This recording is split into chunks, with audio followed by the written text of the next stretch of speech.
this dog is gonna destroy them before they even get a chance to get started. Like, I get it, but Tiff, it's been one day. Give the girl a chance to like the damn dog. Hey y'all, it's Nate. Welcome back to my little corner of YouTube. This video will contain spoilers for the Ultimatum Queer Love episodes 1 through 4. So if you haven't watched it yet and you don't want spoilers, save this video and come back after you do. Because of the nature of this season, I'm probably gonna have to say this at the top of every video, but please don't come here being bigoted.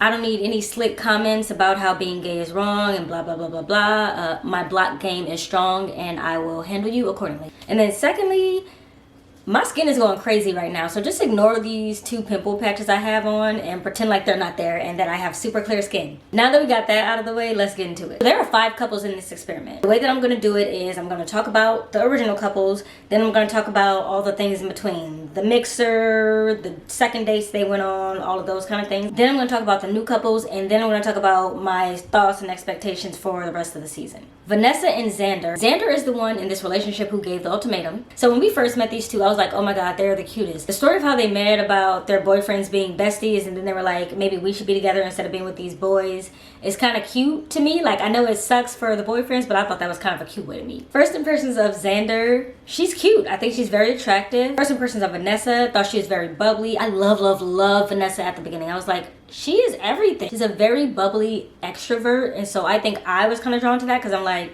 that's the complete opposite of me, so go off, girl. And then Vanessa goes on to say in that original interview that we saw with them, I'm not looking for stability, I don't want permanence, I want freedom. So right then and there I was like, okay, yeah, she definitely was given an ultimatum. Like, she is not here for this. And I was like, go off, sis. Like, you know what you want.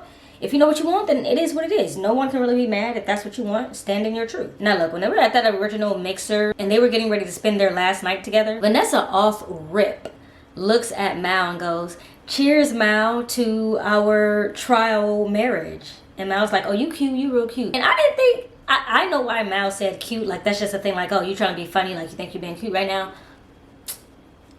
I found that to be so disrespectful. Vanessa did that in front of both of their partners, and it just wasn't the time or place for that. Like, this is their last night together. Why would you then insert yourself into that and be like, I'll see you at our trial wedding? And then at the end, y'all didn't even end up being the ones that were together. I was like, oh, Vanessa's gonna be the villain of this season. I knew right away she was gonna be the villain, and she is living up to it in these first 4 episodes, girl. She's kind of like that friend that's too blunt. It's like, yeah, girl, yeah, be blunt, but at the same time, there's a time and place. And I feel like she's one of those people that doesn't know that there's a time and place.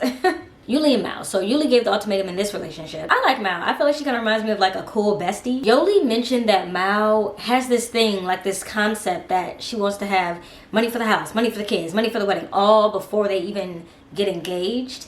And to the average person, that might seem like an excuse, and it might be an excuse, but I felt something with that. There were times in my childhood where I was viewed insecure, and there were times where food and shelter weren't really a given. So now as an adult, I have this thing where it's like, I need to feel very, very safe and secure in places that I live and what's in my kitchen. For example, if I'm moving or even if I'm going on vacation, I'm the type of person who unpacks immediately. I don't like living out of boxes. I don't like living out of suitcases because it makes me feel like, why are we trying to be on the go? What's wrong? It makes me feel unstable. So I understand wanting to be overly prepared and wanting to have all your ducks in a row. And when Yoly said that about Mal, how she wants to have all the money up front, it made me wonder if there's some trauma there that she might need to unpack with a therapist as to why she feels that way. All that said, Mal basically said that Yoly loves fast and hard, and she says she falls in love wherever she is watering the grass. So basically she doesn't feel secure, like I was saying, in her stance in that relationship. I guess she probably feels a little bit unstable in that. Sam and Aussie. So Sam gave the ultimatum in this relationship. I honestly feel like we didn't see too much of them together before the breakups, but when they mentioned they were only together for 1.5 years, I was like, this feels kind of soon. But I guess people get married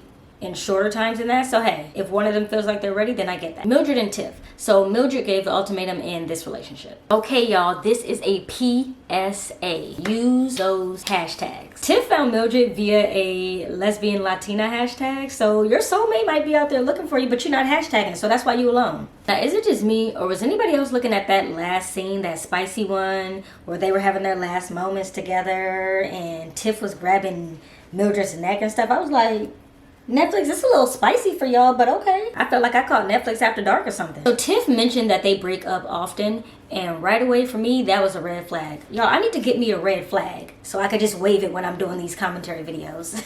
It's simply not healthy. I think sometimes people fall in love with that story of like, yeah, we persevered through everything. We just love each other so much that we stuck it through. But I want to say two things on that. One, breaking up every time someone gets upset is just not a healthy way to handle disagreements. Two, I once had an ex who told me that love is not enough. And what he meant by that was two people can love each other so much, genuinely want nothing but the best for each other, care about each other very deeply. But love is not enough to overlook all of the issues. Love is not enough to stay. And as soon as Tiff said that they break up and get back together often, I immediately went back to that love is not enough. So regardless of what happens at the end of the show, I don't think they're in a good place to get married at all. Lexi and Rae. So Lexi gave the ultimatum in this relationship. This is another couple who I don't really feel like we saw before the breakup, so I don't have too much to say about them off rip, but I will say that Lexi does end up having some very, very strong feelings about Rae and the decisions that she ends up making. Okay, let's talk briefly about this mixer. The one by the pool where they were all doing the dates. There were definitely some cute moments from the little mixer. When Mal and Tiff sat down and they realized that each other were both masked presenting, that was kind of a funny moment. I'm not saying that two masked presenting people can't get together, but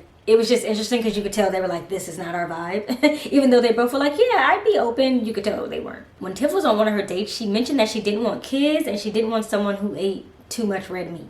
I should have seen that as a sign that she felt very strongly about animals, because y'all, she don't play about this damn dog. I felt like she was attacking me and I didn't even do anything to the dog. She went to war for him, okay? Tiff also mentioned that she needs someone who's gonna keep it spicy, and there goes those alarm bells in my head again. That's why she likes Mildred. It is that kind of toxic love that's like, oh, I don't know how you're gonna react. I don't know if you're gonna break up with me, but I know you'll always be back. It's kind of like that thing, like she likes that spiciness, as she calls it. She likes someone to keep her on her toes because, as she says, she gets bored. To be honest, Xander wasn't really messing with anybody at that dating thing. She was kind of like, I don't want to be here. She looked so over it, and she, at that point in time, was very solid in the fact that Vanessa was the one that she wanted, and Vanessa is who she was going to be leaving with. Now, at that mixer, I loved Mal and Vanessa together. They seem to have the same energy, the same vibes. I mean, I think they also said, what's something you look for someone, and both of their answers was vibes. So you could see that chemistry, but maybe in the end they're just gonna end up being decent friends, which after how Vanessa is appearing on this show, I don't know if she's gonna have no friends left. So I think it's for the best that Mal and Vanessa didn't end up together. Okay, so these second dates. In episode 3, I believe, they did a round of second dates. I don't remember them doing that in the first season of The Ultimatum, but maybe I just don't remember it. I just want to reiterate that I started off loving Vanessa. Oh my God, her energy was everything. And I know y'all gonna be like, why you keep saying you like her? She was the villain. I'm getting to it right now. Vanessa and Lexi were going very strong, in my opinion, until this second date episode. It seemed like they were really hitting it off, and I thought they were going to be the ones to end up together, if I'm being honest. But then it started to become very clear that Vanessa was on some other stuff. So we know that eventually Vanessa ends up making some kind of slick comment to Aussie about the fact that people don't know she's an influencer and blah, blah, blah, blah, blah. So when she said that, it was confirmation that she was just here for the exposure, and that's where I left off with her. But we know from Jackie and Love is Blind last season that all exposure is not good exposure. So I really hope that pans out for Vanessa. And when she was on this final date, she says to Lexi, yeah, I'm not really expecting Xander to like anybody else. Like, look at me, it's me. How could Xander ever think about anybody else?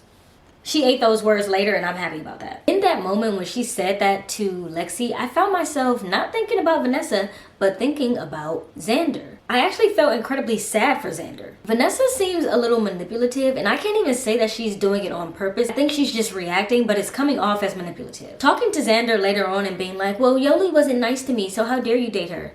It's not about you. It's about how Yoly is treating Xander. And then she started cueing the white woman tears, and I was like, okay, yeah, your reputation started up here. It's like you did the reverse of what Drake said. Started from the bottom, now we're here. Started from the bottom, now my whole team fucking here. You started from the top, now you here. I like Yoly and Xander together. They both were the ones who gave the ultimatum, and I really think their energy feeds well into each other's, and I think they care about each other a lot, to be honest. Mildred and Tiff also discussed who they had been dating, and Mildred said dating other people made her realize that she wasn't as close to Tiff as she needed to or wanted to be. It's not the best sign, not the worst, but not the best. And then Mal also said Yoly was the one who brought her on the show, and that might end up backfiring on Yoly because she already had a person in her mind, and we know that that ended up being Lexi. But it was always Lexi. She never was going back and forth. I mean, maybe for a little bit there with Vanessa, but she said, I'm very secure and I know who I'm choosing, so that might end up backfiring on Yoly. And she might be right, because Lexi and Mal, they're giving a relationship. I don't know. They're giving wedding bells. So the choices. It got a little heated at that dinner table, which I think we all expected, but I don't know if I was expecting it at that level. Exes were mumbling under their breath. We know that Vanessa told Xander to F off several times. And I think I also peeped Mal say that Yoly isn't that kind of a person. So I don't know. That's how the video was presented to us. That's how it was cut. We know that sometimes they can cut and splice things together that weren't exactly together, but that's how it was presented to us as the audience. So that's what I got from it. When Vanessa was talking to Mal and was like, Mal, you're so amazing. And Mal was like, we had one interaction, babe. They ask you how you are, you just have to say that you're fine. I think Rae was lying when she said that Vanessa would make a good wife. I think we all know that's not true. She doesn't even want to be a wife. Now, one thing that I do think Rae was on point about was saying that Lexi brought her on the show saying that she was very sure she wanted to marry Rae. All of a sudden, Lexi meets Mal, now she's not so sure. But Lexi wants Rae to be sure about who she's picking. It's giving double standard, which, you know, I get it. I get why Rae said that. That being said, Lexi lit Vanessa's ass up, and I am here for it. Mildred didn't look like she wanted to be picked by Aussie. I'm sorry, that's just the way that I saw it. I think Tiff and Sam ended up by default. I'm sorry, that's just the vibe that I got. Again, we didn't see them too much together, so maybe they did have a real connection, but it feels like they got together by default. It was also interesting to see Tiff break down at the dinner table, considering that she's not the one who gave the ultimatum. Now, Mal and Lexi were damn near saying wedding vows at that table. Lexi was like, I was always going to choose you. Mal told Lexi she was her anchor. They were figuring out what life was going to look like. They talking about having mixed race children. Child, it's a whole situation happening. Lexi said she felt like she needed Mal and that it was the easiest choice she made. So, of all the couples, I definitely think we're going to see them go far. It just feels that way. Okay, let's talk about the new couple. So, in the end, we ended up with Vanessa and Rae, Mal and Lexi, Sam and Tiff, Yoly and Xander, and Mildred and Aussie. Okay, so Vanessa and Rae.